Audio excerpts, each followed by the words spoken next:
유형외과 신승현입니다. 안녕하세요. 유형외과 김면대 원장입니다.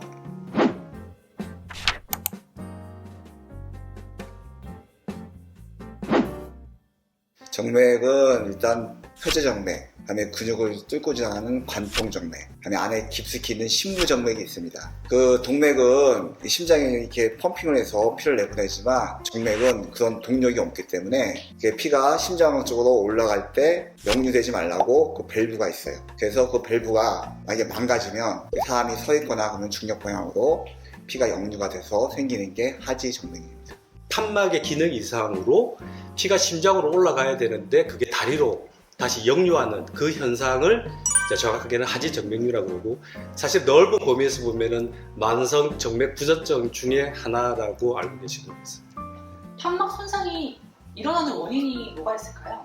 일단 유전적인 거, 그 다음에 여성 호르몬, 그리고 노화, 이렇게 서서 일하시는 분들 한번 망가지면 정상적으로 복구가 안 됩니다. 안 생기게 예방을 하는 게 제일 중요합니다. 그 하지정맥류의 그 원인은 제일 중요한 거는 이제 가족력이 중요하다고 되어 있고요. 그리고 여성한테 많이 발생한다고 말씀하셨는데, 그게 이제 여성 호르몬 자체가 정맥벽을 좀 쉽게 이렇게 늘어뜨립니다. 이제 임신을 하게 되면은 애가 뱃속에 있고 그 애의 혈류까지 자기가 자기 혈관으로 다 돌려야 되기 때문에 그 제한된 정맥 자체가 조금 더 늘어날 수가 있고, 골반 내에 애가 이제 커가는 과정에서 압력이 올라가니까 다리에서부터 심장으로 이동하는 피가 혈행에 장애를 받게 되는 거죠. 정맥 순환은 종아리 근육의 그 펌프 기능으로 이렇게 혈액이 이동을 하게 되는데, 가만히 있으면 그 종아리 근육이 움직이지 않기 때문에 이제 그런 직업적인 영향 때문에 조금 하지정맥류가 더 잘 생긴다고 그렇게 알려져 있고, 마지막으로는 그 심부정맥에 혈전이 생기거나 외상에 의해서 2차적으로 그 밸브가 손상이 됐을 때 또 하지정맥류가 또 생길 수도 있습니다.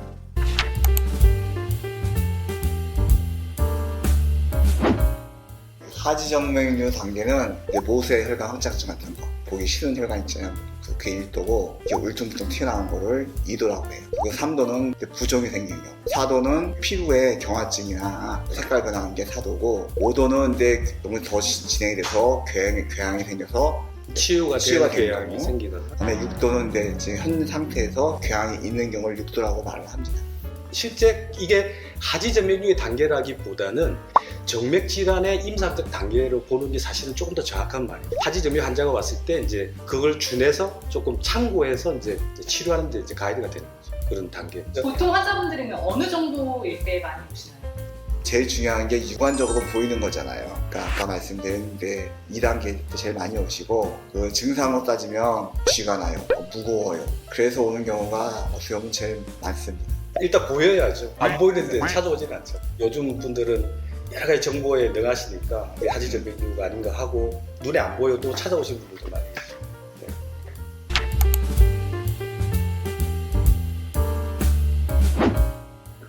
진단은 주로 이제 일단 환자분들이 말씀하시는 이제 문진, 그리고 직접 들여다봐서 이제 CG를 통해서 이제 어느 정도 보는데, 듀플렉스 초음파를 통해서 병든 정맥의 역류 현상을 직접 확인하고, 경우에 따라서는 이제 CT를 찍게 되는데요. 혈류가 직접 역류하는 것을 바로 실시간으로 볼 수 있기 때문에 제일 정확한 검사가 되겠습니다.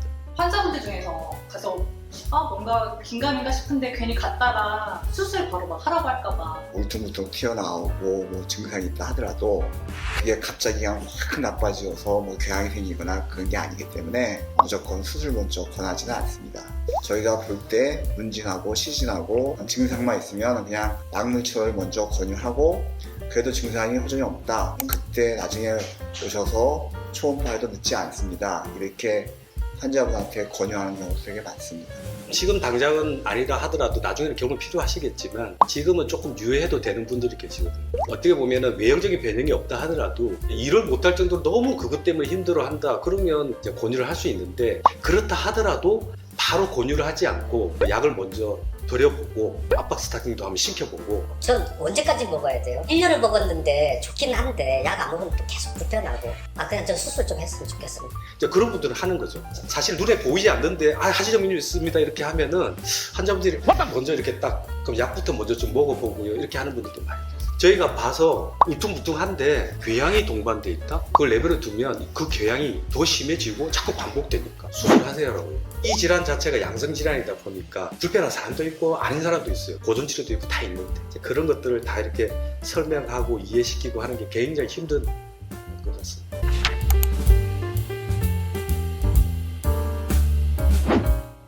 어떤 방법을 쓰건 새는 거를 그냥 막아버리면 되는 거거든요. 경화요법도 있고 스타킹도 있고 이렇게 뭐 예방하거나 증상을 완화시키는 방법도 있습니다. 제일 고전적인 게 발거술이라고 하는데 없애버리는 거예요.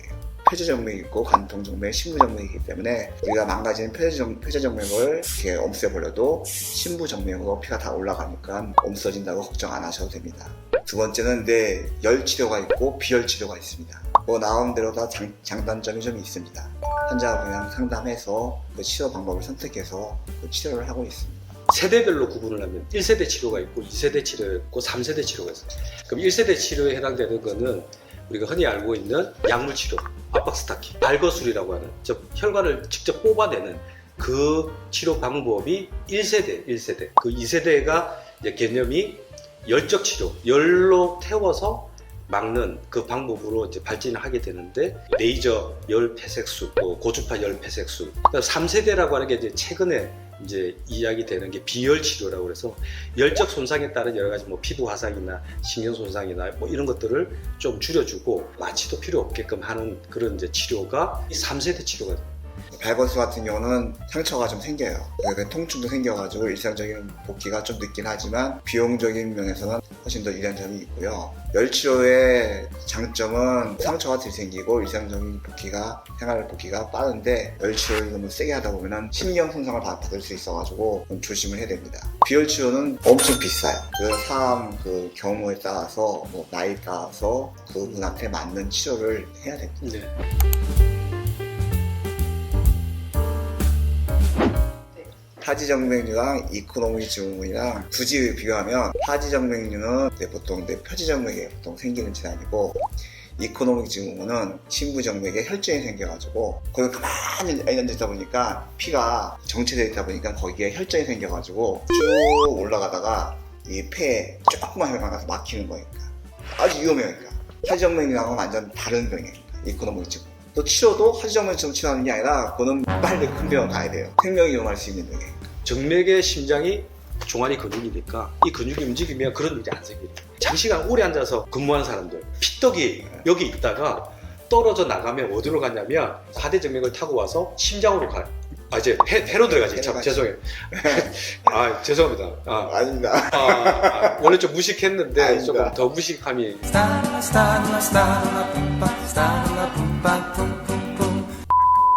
폐에서 다 이미 피가 이렇게 막혀갖고 그러니까 심장으로 돌아오지 못하니까 이제 심장 마비로 그렇게 죽게 됩니다.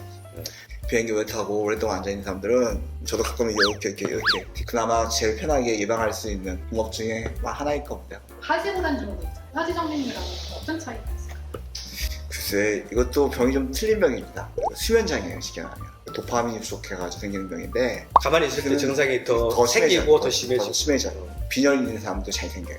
빈혈이 교정되면서 좋아지는 분도 있고요. 그런데 도파민 성분 약을 처방하면 좋아지는 경우가 있어요. 하지에 다 나타나는 증상이긴 하지만 정맥이 실제 고장난 거는 하지정맥. 중추신경의 문제에 의해서 다리로 나타나는 현상이 하지불안 증후군.